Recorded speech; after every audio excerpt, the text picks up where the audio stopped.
ทุกคนจอบมู่กับอะไรนะทุกคนเลยล่มก็ล่มโอ้บไหวทุกคนนะตอนนี้ก็เวลาซุนๆเลยทุกคนเฮาก็สิได้ไต่ตากกับเทียงเนาะกับเทียงน่าหน่อยเฮาก็สิได้เลาะไปเรื่อยๆทุกคนก็สิได้พักผ่อนก็เนาะเวลาเห็นสัตว์นะทุกคนบ่าวสัญญาผัดจากไอ้บาดบ่เห็นสัตว์ผัดบ่ไอ้จักเป็นอะไรทุกคนเลย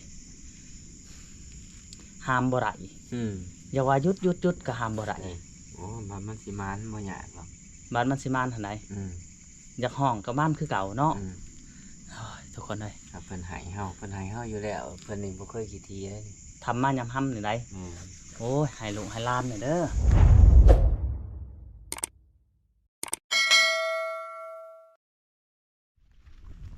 เอาทักทายสบายดีทุกคน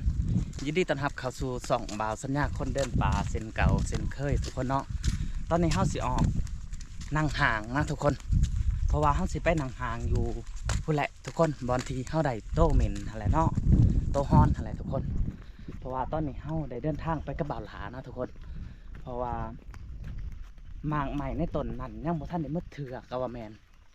เฮาก็เลยสิไปดักคือเก่าทุกคนเมื่อนั้นเฮาดักเมื่อนั้นทุกคนฝนตกก่อนนะ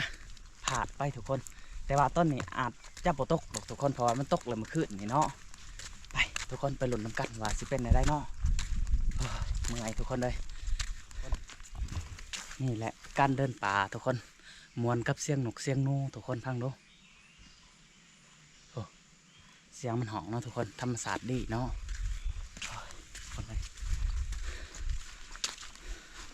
อันนี้เป็นขังที่ซ่องนะทุกคนเขาสีได้เป็นห่างๆนี่เนาะก็คือเขาหนังมือแหลกเขากระไดเพิ่นให้ซ่องแตนนะทุกคนแต่ว่าขึ้นที่ซ่องในบุหัวสีได้หรือบุได้เนาะทุกคนเนาะเพิ่นว่าต้นใหม่ที่เขาหนังห่างกันคือหมากมันยั่งอยู่ทุกคนเลยแล้วก็สิเป็นหนังเพิ่ม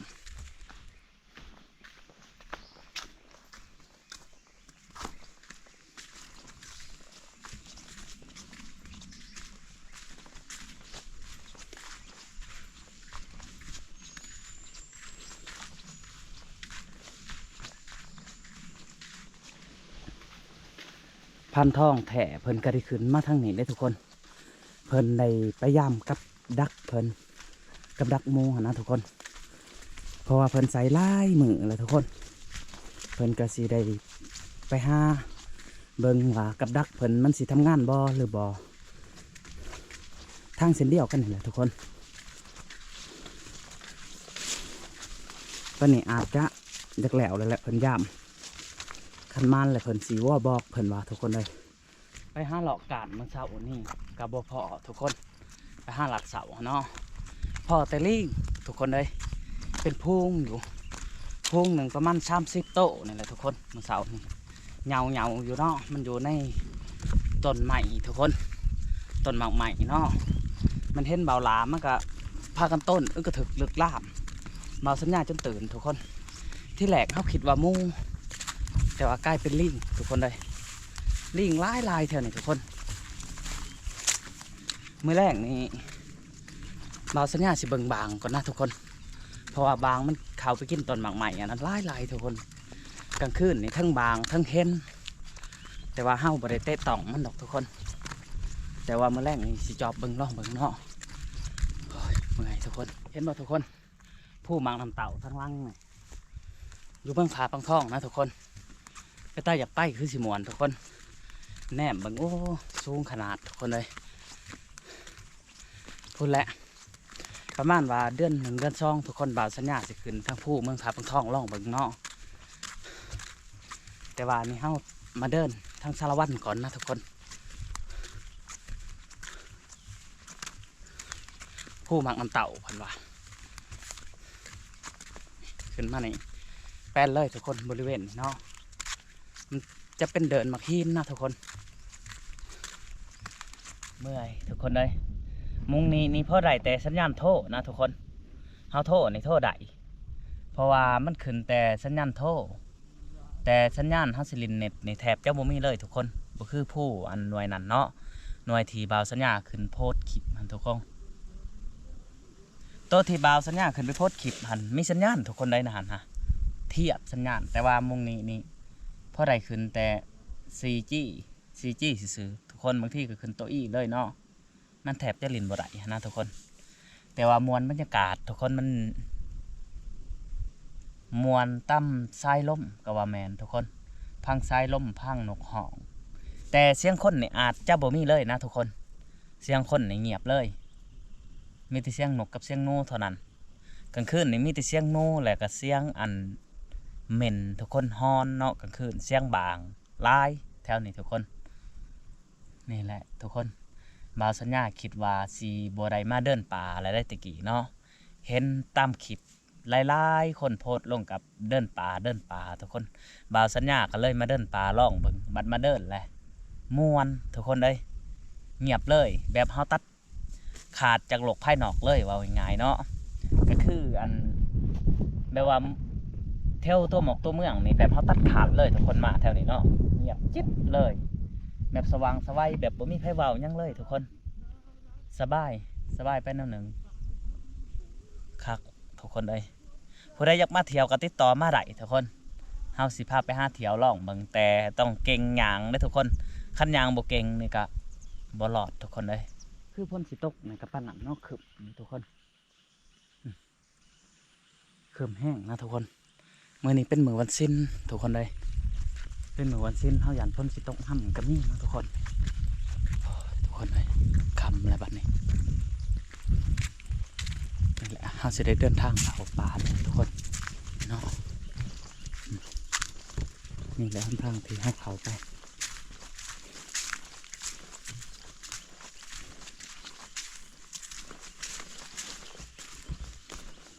จากนี้ไปยังประมาณ800 เมตรนะทุกคนก็ถือว่าใกล้พอสมควรเขาสิได้ขึ้นผู้อีกทุกคนได้ลงผู้ขึ้นผู้ตลอดเนาะ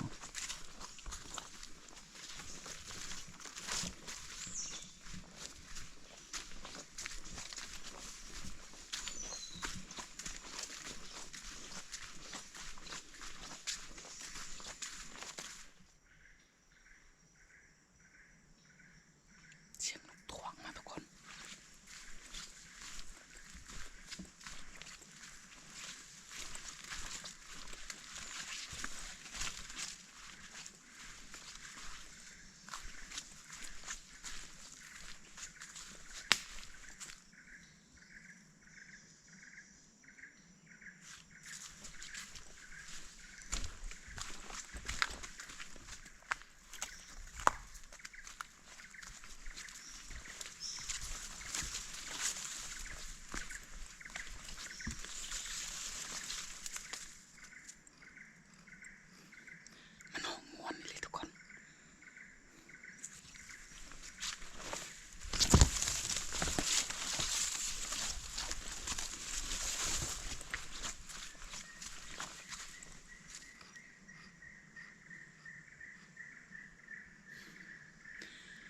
เสียงบรรยากาศทุกคน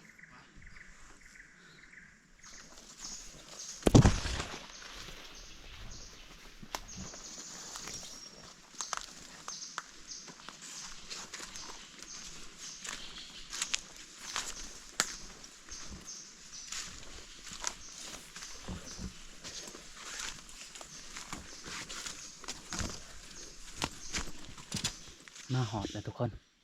เมื่อยขึ้นมาหอดพี่มาหอดแล้วมักใหม่มืดแหละทุกคนคิดว่ามันยั่งเนาะเฮาได้ขึ้นมากกว่า10 วันแล้วนะทุกคน10 วันแหละมาบัดนี้มืดมักใหม่ทุกคนบริมีเลยนี่เนาะบริมีหอมมันหล่นเต้นเติบอยู่ทุกคนมีแต่เฮากะสิได้กลับลงแล้วทุกคนมีแต่สิไปหาไต่ตากับบ่อลามาแรงเอาทุกคนสิได้กลับก่อนบัดนี้เนาะเหมือนได้ทุกคนเลยอยู่ในคือว่าเหมือนทุกคนแต่ว่ามาอองนอกมันยังแจ้งอยู่ได้ตอนนี้5 โมงทุกคน5 โมงป้ายเนาะเพื่อสิเขาหอดเพื่อสิอ่องหอดทุกคนเลยไปหอดแล้วมากใหม่มันมืดก็เลยว่าบัวเลยไปจอบมันทุกคนมีแต่ว่าเฮาสิเมื่อ5 ทับคือเก่าทุกคนเฮาสิผ้าอายเพิ่นบางที่ก็อาจเป็นไปได้เฮากะสิไปเบิ่งบางอยู่ต้นบางหั่งทุกคนโอ้ยเหนื่อยทุกคนเอ้าเดินทางก่อนบัดนี้ทำแล้วทุกคนได้บัดนี้ป๊าดเท่าความสวยสดงดงามทุกคนฮาวาสิได้นอน พกเมนแล้วก็พกฮอนทุกคนมักใหม่มันมัดก่อนนะเฮาก็จำเป็นต้องได้เดินทางลงทุกคนพุ่นแหละสิไปห้าทับพุ่นแหละเมื่อแรกบางที่ก็สิออกไตต้าทุกคนบางที่ก็สิไปเบิ่งมักให้ซุกทุกคนเลยพอได้ไปห้าการบางนะทุกคนยังอีกบ่ใกล้ทุกคนก็จะหอดบอลทีจุดมุ่งไม้ปลายทางเฮาอยู่แล้วเนาะทุกคนเนาะเอาทุกคนหอดทับไปที่เหียบหอยไปได้พานทองไปย่ำแหวเป็นอะไร โอ้ยน่าเสียใจจิบหายเลย เป็นอะไร มันทำงานมันกระถือเพราะ ถึกพร้อมได้บ่แหละ ไรแต่มันเน่านี่ โอ้ เน่าจนเอาบ่ได้นี่ จักโลแหละ ประมาณ90พุ่นแหละแต่ว่าเขาเว้าตามไว้80 โล ป๋อถั่วใหญ่ปะนั่น หมูหันใหญ่ แสดงว่าหมูที่เฮาได้นี่น้อย แม่นยังน้อยกว่าเด้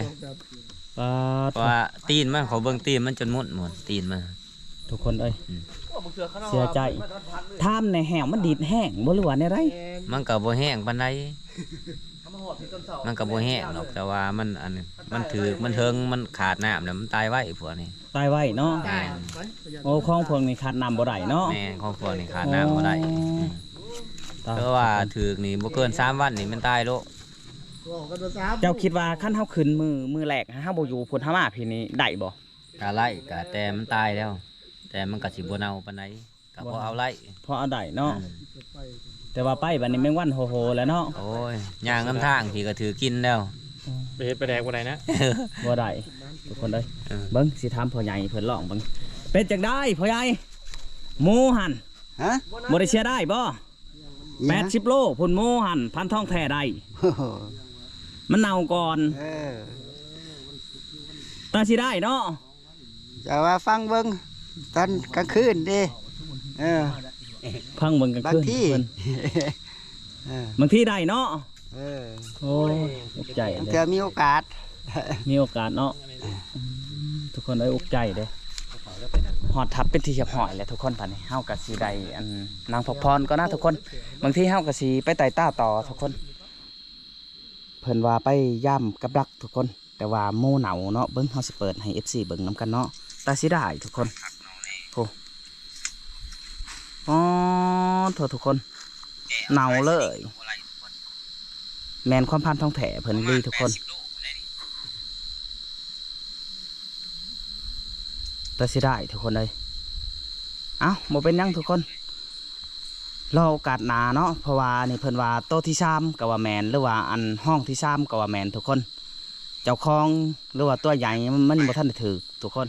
อันนี้โต๊ะที่3เนาะ แม่นมือสายของมันได้นี่ มือซ้ายของมัน เออ มือขวานี่ยังบ่แมน มือขวายังบ่แม่น โอ้ทุกคนเลยเอาอดเอามันผ่านไปเลยสิเฮ็ดไปได้ซะเนาะรอลุ้นน้ำกันทุกคนรอลุ้นบัตรพุ่นแหละขึ้นมาสุดหนาพุ่นแหละเนาะ แต่มือขวามันหันในพานยิ่งแล้วมันบ่อยู่ อ๋อถึกบ่แหละ ถือ โอ้ยบ่แม่นเรียบร้อยแล้วก็บ่จักคำว่านั่น ยังคือเก่าเห็นห้อยคือเก่า เห็นห้อยคือเก่า แม่น พันเฮียงทับไปแล้วบ่ นี่แหละในพานเองนี่ โอ้เจ้าบ่ทับ แม่น เจ้าทับอันลังมันบ่หรือว่าแนวใด หึ หรือขี้แห่แดกมัน ครับพันข่อยยิ่งใส่เครื่องโตมันข่อยครับ อืม จักมันสิถือมังไร แต่ว่ายังเห็นห้อยคือเก่าเนาะ ยังเห็นห้อยคือเก่าร อลุ้นน้ำกันทุกคนพุ่นแหละสุดนาพุ่นแหละใช้ของมาจากกรุงเทพมันนะใช้ เข้าไทย โอ้ของเจ้าของไทยบ่พ่อใหญ่ ฮะ อามาแต่ไทยบ่ของเจ้าฮะ ของไทย FC ผักให้บ่ ฮะ FC ผักให้บ่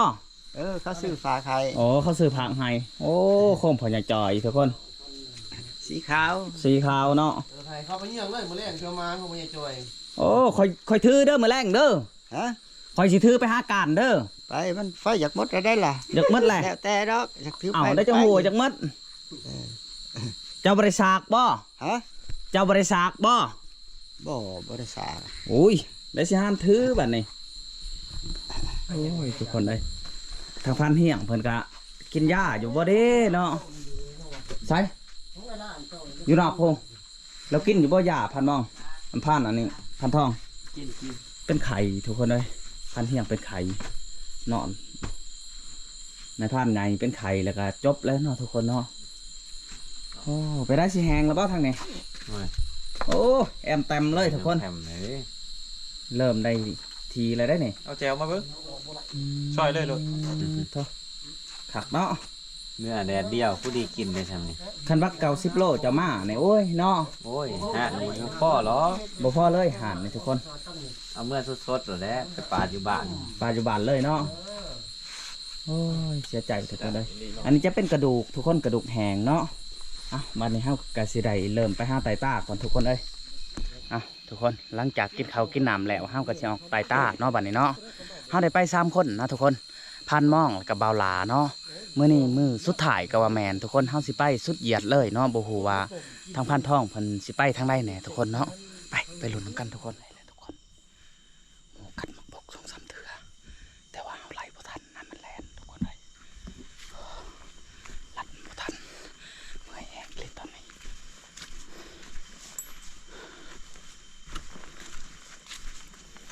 เสียงมันกบแตกโปะเปะอยู่ทุกคนแต่ว่าทางทีมงานลัดก็บ่ทันทุกคนเอ้ยมันแล่นลงก่อนโอ้โหเลยลัดโมก็บ่ทันทุกคนเอ้ยโอ้น่าจะเป็นบอลพักเศร้าหรือว่าบอลยางโม่ของเขาจับทุกคนเนาะโอ้บอลเขายางทุกคนนะว้าวเถอะโอ้โหของไฟทุกคนนี่เนาะเขาจะเห็ดขักเลยไม่ดีพวกไหนเลยทุกคนเลยเฮากระลัดบ่ทันทุกคนกินนี่ลัดโม่บ่ทันนะอันนี้เป็นน่าจะเป็นบอลนอนของข้าเจ้าทุกคนเลยเนาะเห็นเลยนี่บอลอยู่บนพักของข้าเจ้าน่าจะแต่ร่มเติบเลยทุกคนอันนี้บอลผูกเป้เนาะนี่ต้นไม้นี่บ้าเท่าทุกคนทำเนาะโอ้แมนหมดเลยทุกคนโอ้ฝนตกนี่น่าจะบกเปียกมาสดนะทุกคน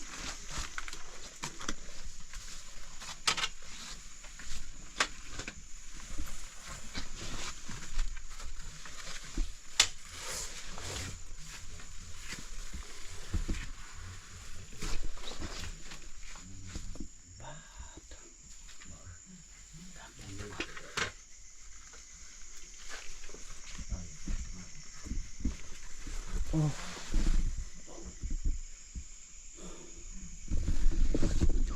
กักกันเลยทุกคนเลยเขาบอกว่าซื้อทำทั้งเนาะเขาสิไปทำทั้งทีมงานลองทุกคน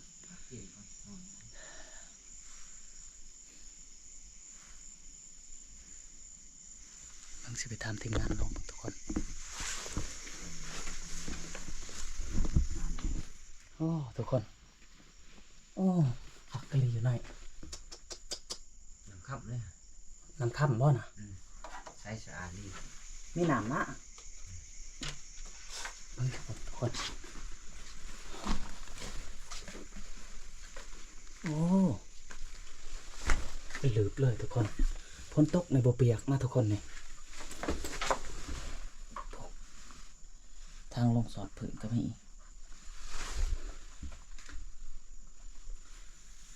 ทุกคนโอ้มีบอลเขาเจ้าอันนั้นนี่บ่นี่ฮะ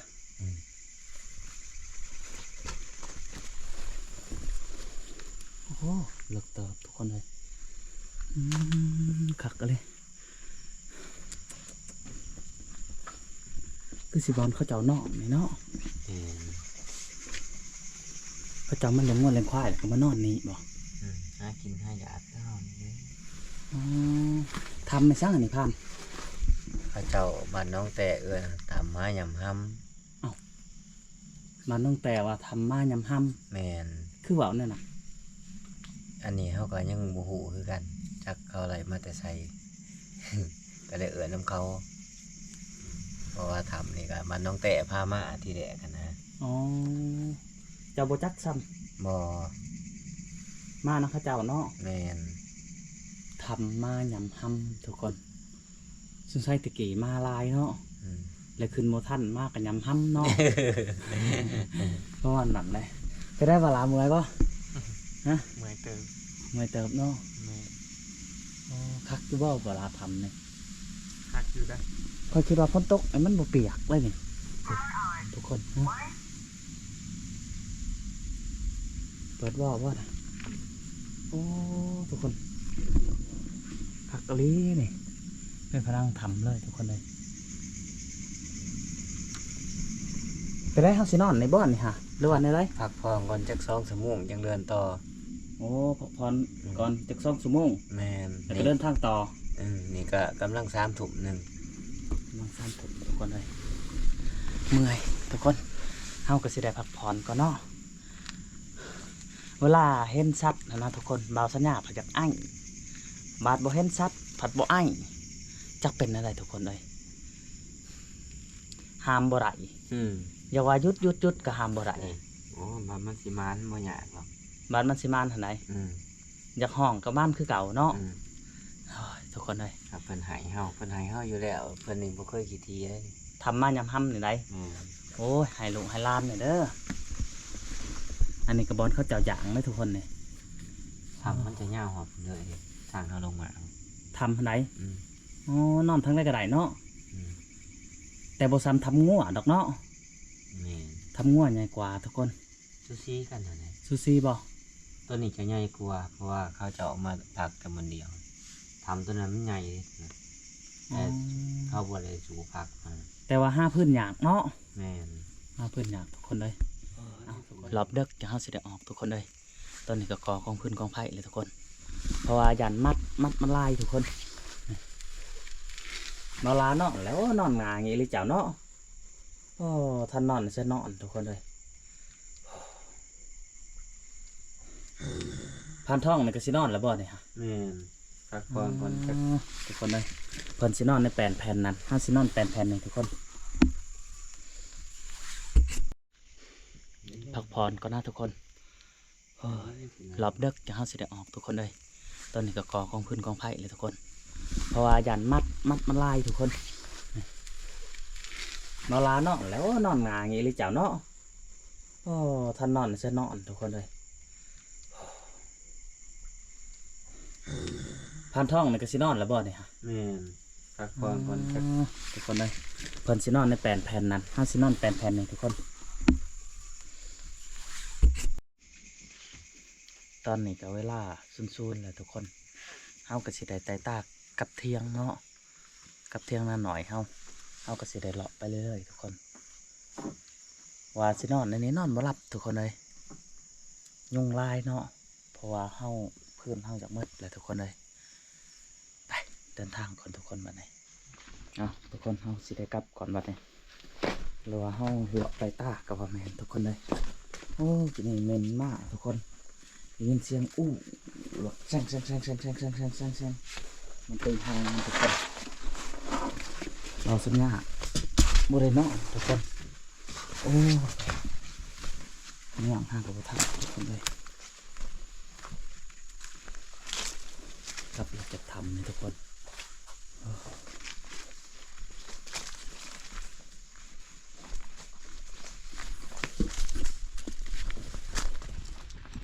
พาดไปทุกคนจอบหมูกับอะไรนะทุกคนเลยล่มก็ล่มโอ้บไหวทุกคนนะนี่ตอนนี้ก็2 โมงปลายเลยทุกคนไม่ได้ห้ามสกับขับก่อนนะทุกคนคือว่าผ่านไปเอาเป็นว่ามือใหม่เนาะทุกคนเนาะมือใหม่หรือว่าสุดหนาก่อนเขาจังสีได้มาใหม่ทุกคนได้โอ้ยเมื่อยทุกคน แต่ว่าเขากะสีไต่ต้าเมื่อเรื่อยๆนะทุกคนจากนี้ไปหาเที่ยงกับประมาณยัง2 ลักทุกคนประมาณนั้นเลยแต่ว่าจอบโม่ไปตามทางอย่างนี้มันบ่ไหลมันทุกคนพังละหัดมันบ่ไหลนะลมแห้งหอดเที่ยงนะทุกคนเมื่อยพอโม่ตัวเดียวก็บ่ไหลทุกคนเลยมันตบก่อนเนาะโอ้นี่หอดเที่ยงนะทุกคนสีนโม่เขาไปแห้งหมดเลยแมนบ่พันทองอันบอลมันไม่หนาวหันโม่จะตายคิดว่ากินยังบ่จะเอากินโม่ทุกคนเลยโม่หนาว คนเฮาสิได้พักผ่อนก่อนบัดนี้ เก็บเครื่องเก็บของไปที่เรียบร้อยแล้วทุกคนบัดนี้เกี่ยมสิมื้อเลยเนาะมาทุกคนมากินข้าวนำกันโอ้อาหารผักเลย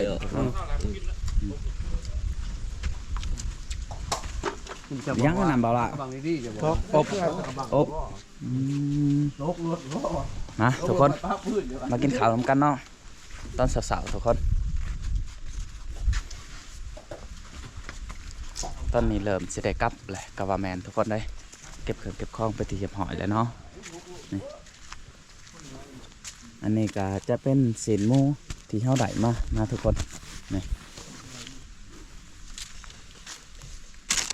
อันนี้ก็แมนนั่งมันทุกคน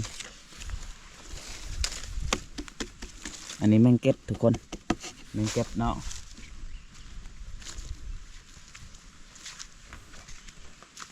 เกี่ยมนะทุกคนมีแต่สีได้กลับบ้านแล้วบัดนี้เนาะ วายจะมายิบกดมวย คือบ่ตัดอะไรลายพอทางในพานเขาในสิหลอดหรือว่าเนาะเห็ดลุยทุยอยู่บ้านในเงาแห้งไว้ทุกคนเลยยากกระเมิดและยาสุ่มก็ได้ไข่แตกทุกคนไข่แตกเงาเลยเนาะพ้นก็ย่อยเม็ดลงใหม่อีกแล้วได้ทุกคนเลยย่อยเม็ดตลอดเนาะมาแล้วทุกคนเลยไก่สิลงพันแห้งตกพ้นนี่ก็ได้เอาทุกคนสำหรับคลิปนี้กับบ่มีหยังไลน์เนาะบ่าวสัญญาก็สิได้จบคลิปสำหรับคลิปนี้หรือว่า EP นี้เนาะ